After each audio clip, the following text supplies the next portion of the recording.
অভাব যখন মানুষের দরজায় এসে দাঁড়ায়, মানুষ যখন অভাবে পড়ে, ভালোবাসা তখন জানলা দিয়ে পালায়।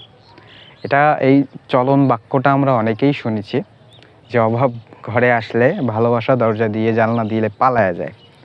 কিন্তু কথাটা আসলেই ঠিক, কারণ কথাটা কে বলেছে জানেন? উইলিয়াম শেক্সপিয়ার, একজন বিখ্যাত ব্যক্তি উইলিয়াম শেক্সপিয়ার। তিনি নিশ্চয় না ভেবে চিন্তে একটা কথা বলেনি।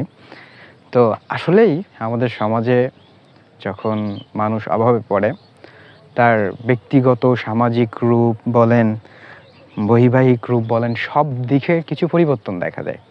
কারণ অভাবে থাকলে তার চারপাশের মানুষের সাথে ভালো সম্পর্ক থাকে না। আপনি এটাকে শুধুমাত্র নেগেটিভ না ভেবে পজিটিভলিও ভাবেন, যদি অভাবে মানুষ পড়ে তখন তার মন মানসিকতা ভালো থাকে না, চারপাশের মানুষকে সে ম্যানেজ করতে পারে না, তারপরে পরিবারকে সাধ্যমতো বা প্রয়োজন মতো বা যেইটুকু নিড সেই পর্যন্তও সে দিতে পারে না। তাহলে যে ভালোবাসার মানুষটাও তার প্রয়োজনও সে মিটাতে পারে না।